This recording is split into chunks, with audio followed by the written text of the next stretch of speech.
What is up guys, Ghostface here, and in this video I'm going to give you guys a complete beginner's Valorant guide. Since Valorant is getting released very soon, I know a lot of new people are going to be coming on to Valorant trying to learn the game and trying to get better, but a lot of people want to understand the basics before they hop into a random game and just do bad, right? So that's what I'm here to tell you guys. I'm going to pretend you guys have never played this game before, and I'm going to teach you guys what to do. I've seen a lot of these videos. There's not that many of these beginner guides out there to start since this is a beta game at the moment, and the ones that I have found are honestly not that good. They are just people talking over gameplay. They're not really explaining what they're saying. So my goal here is to explain everything that I say and just show you guys in actual private match rather than just having you guys watch me play a game. That being said, this is a beginner's guide to Valorant. This is not a agent guide. I am going to make a guide on choosing your agent tomorrow. So if you're watching this video after it gets Valorant released, or even honestly just a day after this video is posted, then the agent guide will be out and it'll be linked in the description. So if you want to see the agent guide, make sure to subscribe and turn on notifications so YouTube lets you know. I know if you subscribe only,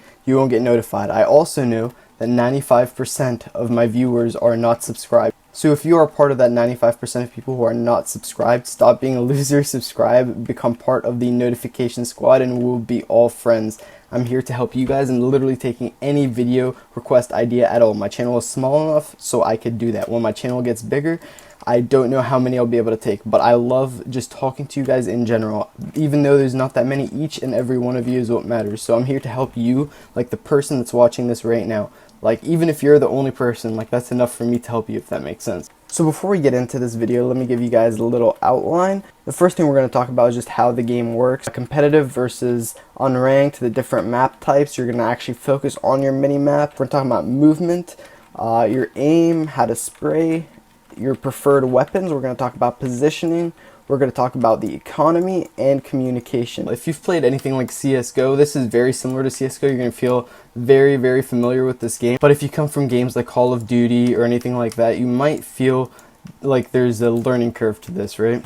If you come from games like Call of Duty, now you might feel like there's a learning curve to this because it's very, very technical. I know Call of Duty is fun and all, but this has like a more technical aspect, if that makes sense. It's more like chess.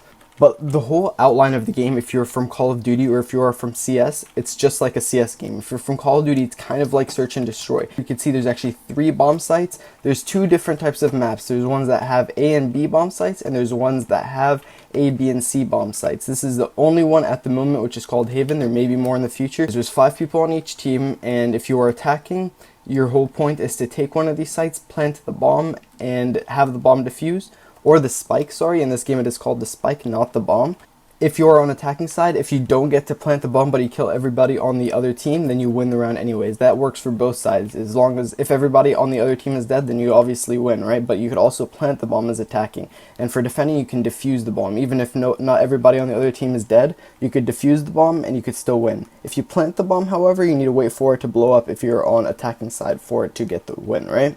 Now currently there's 2 game modes where you could play this. There's obviously competitive and there's unrated. Unrated, there's no rank. You could play with all your friends and it's the same thing as competitive except no rank. So you could still do this if you want to get more used to the game before actually like getting a rank and getting donkey doo-doo without knowing how to play the game, right? Okay, next we're going to look at our mini-map. Now first thing I want you guys to look at, I'm going to zoom in right here so you guys can see what I am talking about. When I move forward, you see how there's a huge circle that goes around my character. That is what your enemies can hear. This is very key because this game, you need to listen for everything. Listening for footsteps is crucial. Footsteps will give out positions of enemies like nothing else, and it will get you so many kills. So make sure you listen to footsteps and don't have too many of your footsteps be heard. So use that circle and shift walk when necessary. Now that brings me into the next part of this guide, which is actually movement. So something you've probably noticed me do is have my knife out. That is because having your knife out makes you run faster. There is weapon weight to this game. So the knife is the lightest weapon, so you move the fastest with your knife. And pistols are somewhat fast. They're not as fast as your knife, and obviously the bigger the gun, the slower you are. Now there is no sprint key on this game. You're automatically sprinting when you move forward, but there is a walk key. So you hold shift and you walk, which makes you quiet. Your footsteps can be unheard, and you can use this to sneak up on people, right? Now shift walking works the same way. You are faster with your knife. You're always faster with your knife. Now let's talk about the actual shooting mechanics of this game, right? Now something that is very important for me to say right off the bat is yes, you could scope in, but you're not going to do it for like 75% of the time. You are just as accurate not scoped in as you are scoped in. Now you guys see I'm bursting, I'm not just holding it, because when you hold it, it goes crazy. The recoil goes crazy. So on this game, it is more burst firing, and you are going to be going for headshots. Headshots are instant kill for a lot of the gun. Now talking about headshots, this brings me into having good crosshair placement and pre-aiming. This kind of comes with map knowledge, but it's good to be aware of it at the start. So say you want to take this this garage area right here. There are callouts on this map, this is called garage, but you'll learn that as you play.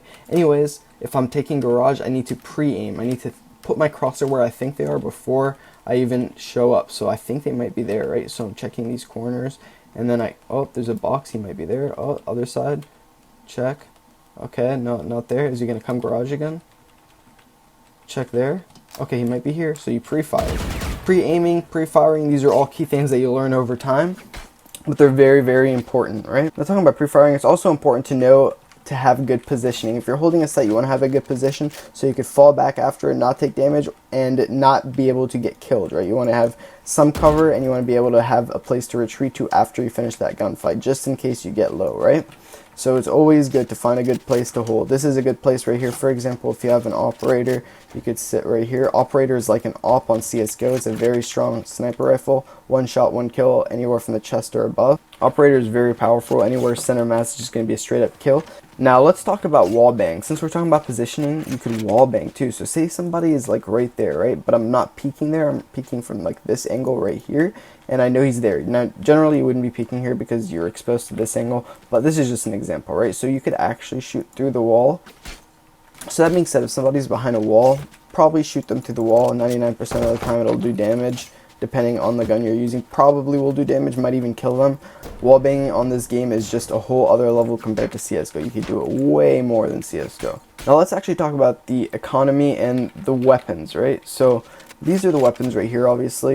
You want to be mindful of your economy. Right now I have max money because I'm in a private match, but you want to be mindful of this. Now if you have low money and your team has a lot of money, maybe they will drop you something. If you have a lot of money and your team does not have a lot of money, then just save your money so you could buy the next round, and be mindful of that. So it'll tell you right there how much you will have next round at the very minimum. So you want to have at least enough to buy your weapons, some full armor, which full armor is necessary, by the way. Armor is necessary, by the way. You want to always buy armor. Armor is like one of the first things you should be buying, and it will give you extra health. So armor is a necessity in this game. Now if you come from CSGO, armor is not the same as in CSGO.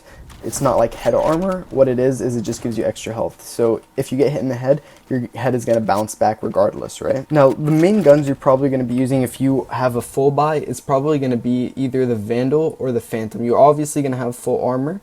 The Vandal is essentially the AK-47 from CSGO. It's a very nice weapon, one tap headshot at any distance, and 3 to 4 tap body shot, but one tap headshot, and that's the important part. If you scope in, it actually makes your fire rate slower and you have less field of view. Like I wouldn't be able to see garage if somebody pushed out. So you don't want to scope in unless like you have very good cover.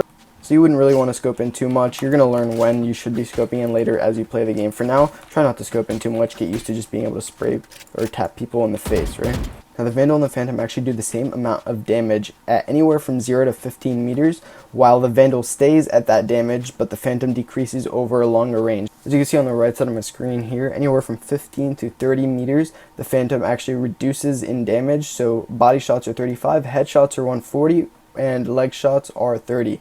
And then at 30 to 50 meters, it is 31 body shot, 124 headshot, and 26 leg shot. So that means regardless, it's a 2-tap headshot and it sprays faster than the Vandal, but the Vandal is a 1-tap headshot. So use that knowledge the way you want and choose the best one that fits you. If you're more of a sprayer, then I would probably go for the Phantom. If you're more of a 1-tap guy, you just like going for headshots, then I would go for the Vandal, right? Now I already mentioned that footsteps is key. Let me mention that one more time. You want to always listen to your footsteps, listen to the other people's footsteps, and listen to your teammates. Communication on this game is a necessity. If you don't communicate, you're not going to win. You call stuff out. If you see somebody, let your teammate know, oh, I saw one, see long. If you don't know what it's called, you can hit M, you'll see the map, and call out the number, call out whoever you see, but don't call out too much. Don't be a talkative dude. Like, let your team play, right? Just call stuff out that's important and that you're sure of. Don't call something out that you're not sure of and then just getting your whole team killed, right?